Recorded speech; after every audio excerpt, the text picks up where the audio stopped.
मेरे प्यारे बच्चे, मैं तेरा ही इंतजार कर रही थी और आज मैं तुझे बताने आई हूँ कुछ ऐसा जिसके बारे में तू खुद जानना चाहता है। मेरे बच्चे ध्यान से सुन, मैंने तुझे तांत्रिकों के बारे में बताया था। मैंने बताया था कि तेरे 3 शत्रु जो तांत्रिक के पास गए थे, पता है बच्चे क्या हुआ है? तो उन्होंने अपनी पूरी मद इस पर टिका दी थी। मैंने तुझे बताया था, उन्होंने सोचा था कि यह तांत्रिक उनकी सारी परेशानी का हल कर देगा, तुझे बर्बाद कर देगा। उन्होंने अपने धन दौलत, मेहनत से कमाई गई पूंजी और ना जाने क्या क्या उस तांत्रिक को सौंप दी थी। उन्होंने बलि के नाम पर बच्चे मुर्गे की और कबूतर की बलि भी चढ़ाई थी, अन्य सामग्री भी जुटाई थी बच्चे। लेकिन बच्चे, मेरी कृपा से वह तांत्रिक कुछ भी नहीं कर पाया, क्योंकि वह समझ गया था कि वह किससे पंगा ले रहा है। लेकिन मेरे बच्चे, जब उन्हें पता पड़ गया कि तांत्रिक उन्हें बेवकूफ बना रहा है, तो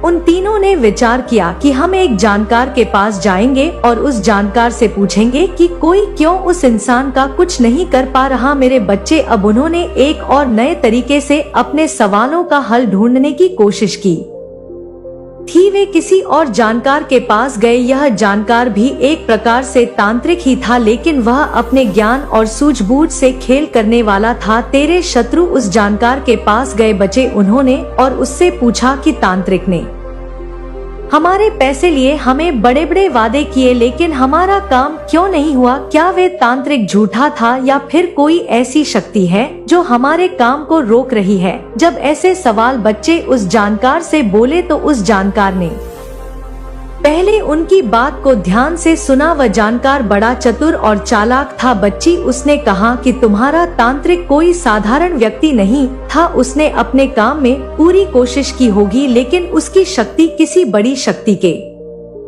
आगे टिक नहीं पाई। मेरे बच्चे, तब वह जानकार बोला, यह शक्ति किसी साधारण व्यक्ति की नहीं हो सकती। जिस व्यक्ति पर तुमने हमला करने की कोशिश की वह कोई आम इंसान नहीं है, उसके पीछे किसी दिव्य शक्ति का हाथ है। उसने कहा, बच्चे, जिस इंसान को तुमने अपना शत्रु समझा है वह किसी देवी देवता का प्रिय भक्त है। जब भी तुम उसके खिलाफ कोई प्रयास करोगे वह शक्ति तुम्हारे हर कदम को विफल कर देगी। तुम्हारा तांत्रिक भी इस बात को समझ गया था बच्चे। उसने अपनी जान बचाने के लिए कोई कार्रवाई नहीं की। उसने सोचा कि यदि उसने कोई गलत कदम उठाया तो वह खुद बर्बाद हो जाएगा। यही कारण है कि तुम्हारा काम पूरा नहीं हो पाया। मेरे बच्चे, जब तेरे शत्रुओं को जानकार ने ऐसी बातें बताई तो तेरे शत्रु भी घबरा गए। वे सोचने लगे कि इतना खतरनाक कौन हो सकता है। अब इस बात को समझने लगे हैं कि तुझे सीधे नुकसान पहुंचाना उनके लिए नामुमकिन है बच्चे। लेकिन बच्चे, यह बात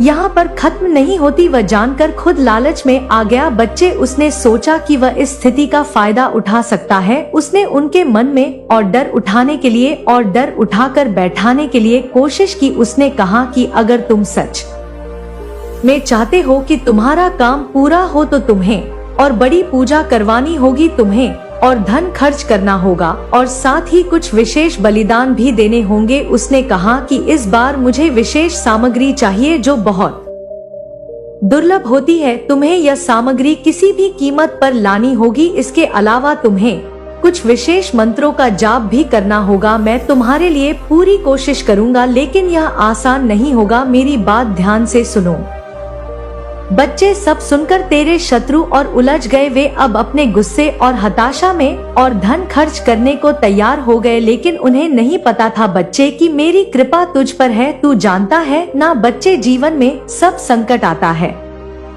और तब संकट आता है तो पता है क्या होता है? हमारी रक्षा कौन करता है? स्वयं माँ करती है बच्ची, जिसकी हम पूजा करते हैं, जिसकी हम आराधना करते हैं। स्वयं हमारी कुलदेवी, स्वयं हमारी काली माँ रक्षा करती है बच्चे और संकेत देती है, हमको देती है ना बच्चे। कमेंट में बोल कि हाँ माँ, मुझे आप संकेत देती हो। हाँ माँ, आप मेरी रक्षा करती हो। मेरे बच्चे, वही ईश्वर जो तुझे संकट आने से पहले ही संकेत देता है, वही तो ईश्वर है। तू मेरी पूजा करता है, तू मेरी आराधना में लीन रहता है। जब तू मेरा नाम जपता है मेरी शक्ति तुझ पर बरसती है। बच्चे, तू जानता है ना कि काली माँ का प्रकोप कितना शक्तिशाली होता है। जब मैं किसी की रक्षा करती हूँ तो कोई भी तांत्रिक, कोई भी जानकार, कोई भी शक्ति उस इंसान को छू भी नहीं सकती और उनमें से ही तू है बच्चे। इसलिए आज तक तुझ पर कोई भी नकारात्मक शक्ति हावी नहीं हो सकी मेरे बच्चे। धन्यवाद दे माँ को कमेंट में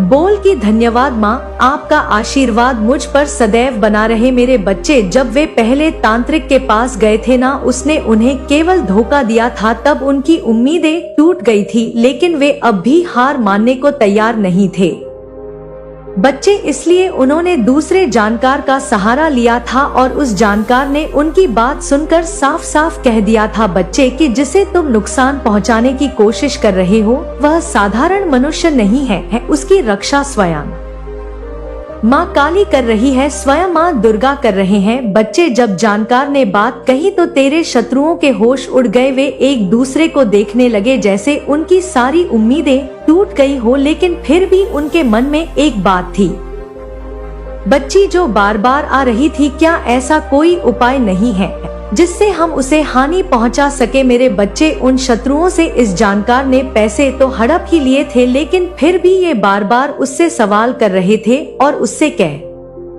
रहे थे कि हमें पता है जैसे तांत्रिक ने पैसे हड़प लिए वैसे ही आप भी हमसे पैसे हड़पना चाहते हो, लेकिन हम भी क्या करें, हम उस यह लोग जानना चाहते हैं ताकि कोई छिद्र ढूंढकर तुम्हें हानि पहुंचा सके। इसलिए मेरे प्रिय वत्स, थोड़ा सावधान रहो, अपनी योजनाओं को गुप्त रखो, हर किसी पर आंख मूंद कर विश्वास मत करो मेरे बच्चे। स्वयं ब्रह्मांड, यह अनंत सृष्टि, यह गुप्त संदेश तुम तक पहुंचाना चाहता है, तुम्हें सचेत करना चाहता है। तुम्हारे आसपास, तुम्हारे कार्यक्षेत्र में या तुम्हारे सामाजिक दायरे में कोई ऐसा पुरुष है मेरे बच्चे जो तुमसे बहुत ज्यादा अकारण ही जलता है, जिसके हृदय में तुम्हारे प्रति तीव्र ईर्ष्या है। वह पूरा दिन सोते जागते बस तुम्हारे ही बारे में सोचता रहता है। तुम्हारी सफलता उसे कांटे की तरह चुभती है। यह इंसान, इसके मन में बार बार अनगिनत बार तुम्हारे ही ख्याल आते हैं, तुम्हें कैसे नीचा दिखाया जाए, तुम्हारी प्रगति को कैसे रोका जाए, तुम्हें कैसे अपमानित किया जाए। और इसी निरंतर नकारात्मक चिंतन की वजह से, इसी मानसिक विष के कारण आजकल उसके सिर में भी थोड़ा थोड़ा दर्द रहने लगा है। उसकी अपनी शांति भंग हो चुकी है। वह तुमसे कोई पुराना काल्पनिक बदला लेना चाहता है, कोई ऐसा हिसाब चुकता करना चाहता है जिसका कोई आधार ही नहीं है। लेकिन मेरे बच्चे, बहुत प्रयास करने के बावजूद, अनेक कुटिल चालें चलने के उपरांत भी वह तुम्हें अब तक रत्ती भर भी हानि नहीं पहुंचा पाया है, तुम्हारा बाल भी बांका नहीं कर पाया है। बस यही चिंता, यही विफलता उसे अंदर ही अंदर खाई जा रही है कि इतने षड्यंत्रों के बाद भी वह तुम्हारा अभी तक कुछ भी बिगाड़ नहीं पाया, कुछ भी उखाड़ नहीं पाया। तुम्हारे साथ साथ उसे तुम्हारे घर वालों से, तुम्हारे प्रियजनों की खुशियों से भी उतनी ही जलन है, उतनी ही ईर्ष्या है। वह नहीं चाहता कि तुम और तुम्हारा परिवार सुखी रहे, और इसीलिए अब वह हताश होकर किसी पंडित या ज्योतिषी से तुम्हारे बारे में, तुम्हारी ग्रहदशा के बारे में, तुम्हारी शक्तियों और कमजोरियों के बारे में गुप्त जानकारी लेना चाहता है, ताकि उसी जानकारी का दुरुपयोग करके वह तुम्हारे खिलाफ नई और अधिक कुटिल चालें चल सके, कोई तांत्रिक क्रिया करवा सके। अब तो तुम शायद समझ ही गए होंगे मेरे बच्चे कि आखिर यह धूर्त इंसान कौन है, किसकी ओर मैं संकेत कर रही हूँ। यह वही इंसान है मेरे बच्चे जो तुमसे मन ही मन सबसे ज्यादा नफरत करता है, जो प्रत्यक्ष में भले ही तुमसे मीठी बातें करे, लेकिन परोक्ष में तुम्हारा चेहरा भी देखना नहीं चाहता। तुम्हारी प्रशंसा सुनना भी उसे गंवारा नहीं। लेकिन तुम किंचित भी चिंता मत करो मेरे बच्चे, रत्ती भर भी भयभीत मत हो, क्योंकि जब तक तेरी यह माँ, यह आदिशक्ति तेरे साथ है, तेरे अंग संग है, तब तक किसी की क्या औकात, किसी की क्या बिसात जो तुम्हें छू भी सके। तुम्हारा अहित करने का दुस्साहस भी कर सके। तुम अपनी जिंदगी में कुछ भी अच्छा कर लो, कोई भी नेक काम कर लो, कितनी भी सफलता प्राप्त कर लो, लेकिन इन विकृत मानसिकता के लोगों को आज तक तुम में हमेशा बुराई ही नजर आई है और दुर्भाग्यवश आगे भी इन्हें तुम में अच्छाई नहीं, केवल बुराई ही दिखेगी, क्योंकि उनकी दृष्टि दोषपूर्ण हो चुकी है, उनके हृदय पत्थर हो चुके हैं। इनकी नजरों ने, इनकी कुटिल सोच ने आज तक तुम्हें कभी एक सच्चे नेक इंसान की तरह नहीं देखा। बस जब भी देखा तो तुम्हें रुलाने की सोची, तुम्हें मानसिक कष्ट देने की योजना बनाई, तुम्हारा बनता हुआ, उन्नति करता हुआ काम बिगाड़ने की कुचेष्टा की। इनकी काली ईर्ष्यालु आंखें तुम्हें कभी भी जीवन में आगे बढ़ता हुआ, सफल होता हुआ, प्रसन्न होता हुआ देख नहीं सकती। उन्हें तुम्हारी खुशी से पीड़ा होती है। लेकिन यह मेरा अटल वादा है तुमसे, मेरे बच्चे, कि इनकी वही काली दुर्भावनापूर्ण आंखें जो आज तुम्हारी बर्बादी के, तुम्हारे पतन के घिनौने सपने देख रही हैं, वही आंखें एक दिन लज्जा से, पराजय से तुम्हारे सामने झुकेंगी, अवश्य झुकेंगी। आज अपने जिन क्षणिक सुख के पलों को देखकर, अपनी थोड़ी सी भौतिक संपन्नता को देखकर, यह अज्ञानी लोग खुद को सर्वशक्तिमान, खुद को भगवान समझ बैठे हैं, अहंकार में चूर हैं। उन्हीं सुख के पलों को, उन्हीं अहंकार के गुब्बारों को मैं अपने न्याय के वज्र से फोड़कर दुख के, पश्चाताप के घने बादलों में बदल दूंगी, यह निश्चित है। अब चाहे कुछ भी हो जाए मेरे बच्चे, चाहे कितनी भी बाधाएं आएं, तुम्हारी इस माँ ने, इस जगदम्बा ने यह दृढ़ संकल्प कर लिया है, यह ठान लिया है कि तुम्हें सफलता के उस सर्वोच्च शिखर तक पहुंचाना है, उस ऊंचाई पर प्रतिष्ठित करना है जहां से गई। मैंने उस कोने को अपने मंत्र से ऐसा बांध दिया है कि अब कोई भी नापाक शक्ति वहां से बाहर नहीं निकल सकती। पर तुम्हें अब मेरी एक बात सदा स्मरण रखनी है। वह व्यक्ति जो तुम्हारे साथ बैठकर भोजन करता है, जो तुम्हारे बच्चों से प्यार जताता है, वही अब सबसे बड़ा यंत्रधारी बन चुका है। उसका चेहरा अब स्वयं काली शक्ति से विकृत हो रहा है, पर वह अपने चेहरे पर एक मुस्कान का मुखौटा पहने हुए है। लेकिन तुम उस मुखौटे की दरारों को देख सकते हो। जब वह बात करते करते एकाएक चुप हो जाता है, जब वह अचानक किसी अनदेखे डर से कांपने लगता है, जब वह अकेले में खुद से बड़बड़ाता है, ये सब संकेत हैं कि उसकी आत्मा अब तुम्हारे विनाश में लिप्त है। अब वह अपने आखिरी प्रयास में एक तामसिक पूजा कर रहा है।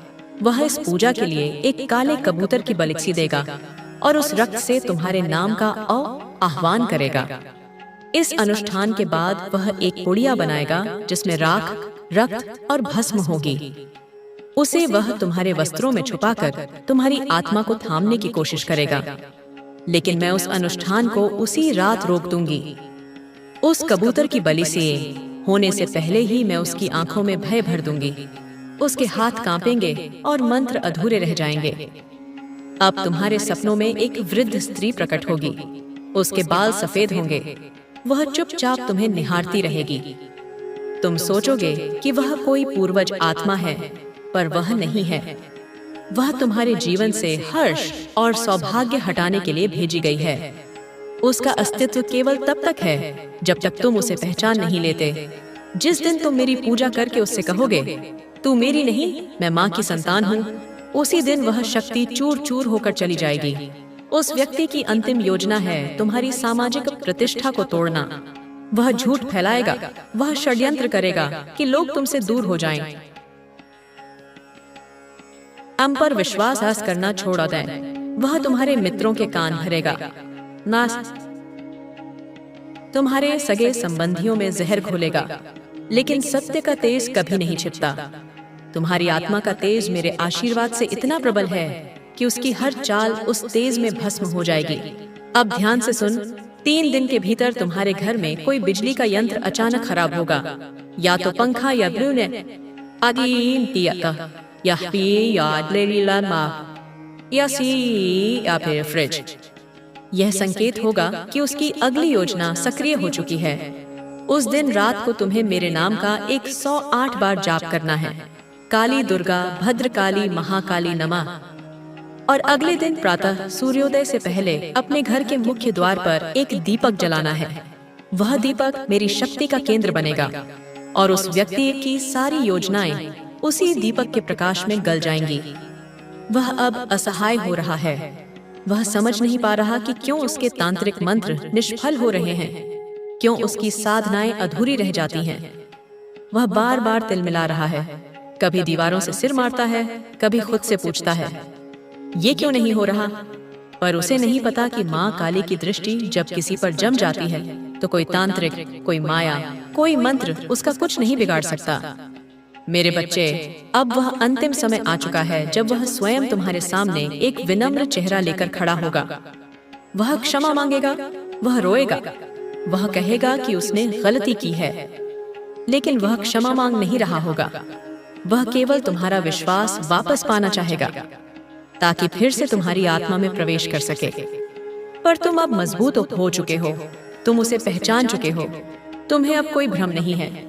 अब समय आ गया है कि तुम उसके सामने खड़े हो जाओ और कहो, माँ काली ने मुझे सब बता दिया है। और जैसे ही तुम यह कहोगे, वह कांपने लगेगा, उसका चेहरा पीला पड़ जाएगा, उसकी आत्मा डर से थर्राने लगेगी। वह तुम्हारे सामने टिक नहीं पाएगा, वह वहां से भाग जाएगा, लेकिन भागकर भी वह मेरे दंड से नहीं बच सकेगा, क्योंकि मैं अब उसे उसी अंधेरे में धकेल दूंगी जिससे वह तुम्हें गिराना चाहता था। अब यह युद्ध समाप्ति की ओर है, लेकिन विजयी वही होता है जो अंत तक डटा रहता है। तुम डटे रहो, तुम मेरे नाम पर अडिग रहो, तुम्हारी जीत निश्चित है। अब उस व्यक्ति की गिनती शुरू हो चुकी है, गिनती उसके षड्यंत्रों की, इलायती नंटी की, उसके झूठ की और उसके पतन की। वह अब तुम्हारे जीवन से बाहर जाएगा और फिर कभी वापस नहीं आएगा। तुम स्वतंत्र रहोगे, तुम पूर्ण रहोगे और तुम्हारे जीवन में अब केवल उजाला रहेगा। तू अब उस समय में प्रवेश कर चुका है जहां सत्य स्वयं तेरे सामने अपने मुख से बोलेगा। जिन बातों को अब तक तू स्वप्न समझता रहा, वे अब हकीकत बनकर तेरे सामने खड़ी होंगी। उस व्यक्ति का चेहरा, उसकी चालें, उसकी नजरें सब अब तेरे लिए एक आईना बन जाएंगी। उसमें तू उसका विकृत रूप देखेगा।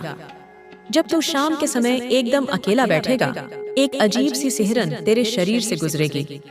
वह मेरी चेतावनी होगी। उस वक्त तेरे आसपास कुछ भी न बोलना, बस मेरी आंखों को याद करना।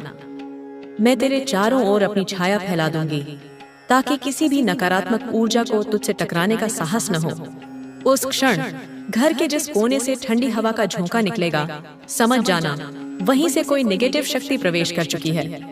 उस जगह पर दीपक जला देना और 5 बार मेरे नाम का उच्चारण करना, काली काली काली काली काली। अब ध्यान से सुन मेरे बच्चे, वह व्यक्ति अब तेरे घर के मंदिर की ऊर्जा को दूषित करने की कोशिश करेगा। उसने सोचा है कि जब तू पूजा करे तब उसके मंत्रों का असर तुझ पर अधिक गहरा होगा।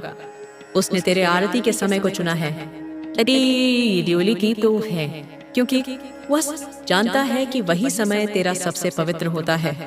लेकिन मैं अब उस समय तेरे मंदिर में स्वयं उपस्थित रहूंगी। जैसे ही वह कुछ करेगा, तू एक काली परछाई देखेगा जो दीवार पर हिलती हुई प्रतीत होगी। वह मैं ही होंगी। मैं तेरे लिए अब केवल कोई देवी नहीं, तेरी रक्षक बन चुकी हूँ। उस व्यक्ति ने अब एक नया उपाय आजमाने की योजना बनाई है। वह किसी पुराने मित्र को तेरे पास भेजेगा। वह मित्र वर्षों से तुझसे दूर है, पर अचानक प्रकट होगा। वह कहेगा कि उसे तेरी बहुत याद आई। वह तुझसे मिलने आया है, लेकिन उसकी नीयत साफ नहीं होगी। वह तेरे भोजन में, तेरे कपड़ों में या किसी उपहार में एक तांत्रिक वस्तु छुपा कर देगा। उसका उद्देश्य तुझ पर बाहरी माध्यम से नियंत्रण स्थापित करना है। लेकिन तू सतर्क रहना। जो भी वस्तु वह दे, उसे सीधे अपने मंदिर में मत रखना। पहले उसे जल से धोना, फिर मेरे नाम से उस पर 3 बार फूंक मारना। यदि वह वस्तु बुरी होगी तो वह खुद टूट जाएगी या तुझसे दूर गिर जाएगी। उस व्यक्ति की योजना अब इस स्तर तक पहुंच गई है कि वह तुझ पर समाज में बदनामी का कलंक लगाने की साजिश कर रहा है। वह किसी ऐसे व्यक्ति को पैसे देगा जो तुझ पर झूठा आरोप लगाएगा, शायद चोरी, छल या किसी स्त्री के नाम से जुड़ा कोई आरोप। लेकिन यह केवल एक दिखावा होगा। वह ये जानता है कि तू निर्दोष है, पर वह चाहता है कि लोग तुझसे डरने लगें। जिन्होंने तुम्हारे साथ अन्याय किया है, जिन्होंने तुम्हें पीड़ा पहुंचाई है, वे अब अपने कर्मों का हिसाब चुकाने के लिए तैयार रहें। अब उनकी कोई भी साजिश, कोई भी षड्यंत्र, रची हुई कोई भी चाल काम नहीं करने वाली है, क्योंकि मेरा संरक्षण तुम्हारे साथ है। मेरी दिव्य दृष्टि उनके हर कुकृत्य को देख रही है। तुम्हें एंजल्स इशारा दे रहे हैं कि तुम्हारा समय, तुम्हारा चमकने का वक्त आ गया है। क्या तुमने उन संकेतों पर ध्यान दिया है? वे पंख जो तुम्हें अनायास मिलते हैं, वे विशेष संख्याएं जो तुम्हें बार बार दिखाई देती हैं, वे सपने जो तुम्हें मार्गदर्शन देते हैं, ये सब मेरे ही भेजे हुए दूतों के संदेश हैं। वे तुम्हें बता रहे हैं कि अंधेरी रात अब समाप्त होने वाली है और एक सुनहरा भोर तुम्हारा इंतजार कर रहा है। तुम्हारी कोई एक बहुत बड़ी इच्छा पूरी होने वाली है मेरे बच्चे।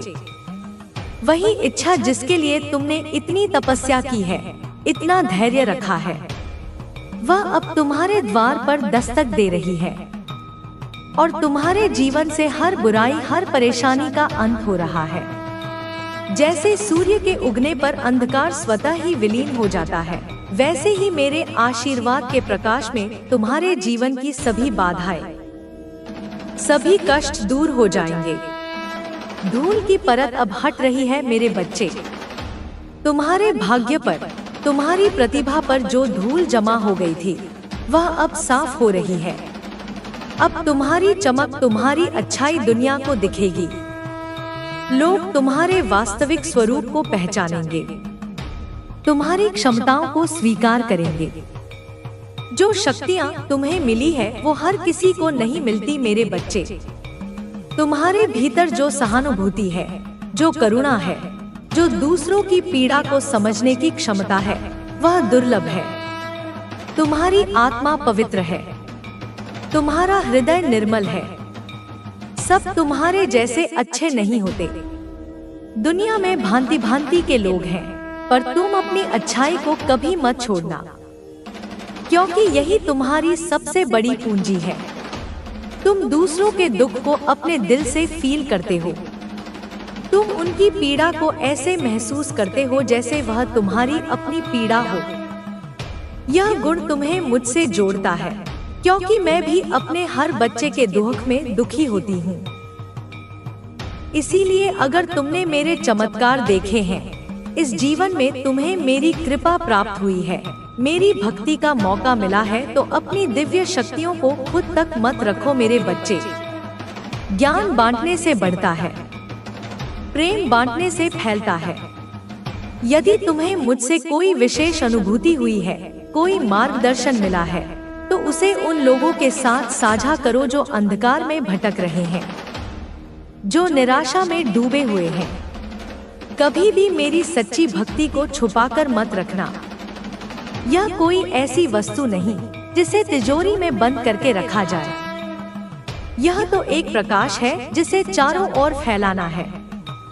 अगर तुम्हारे पास कुछ नहीं है, तो अपनी बातों से लोगों की मदद करो।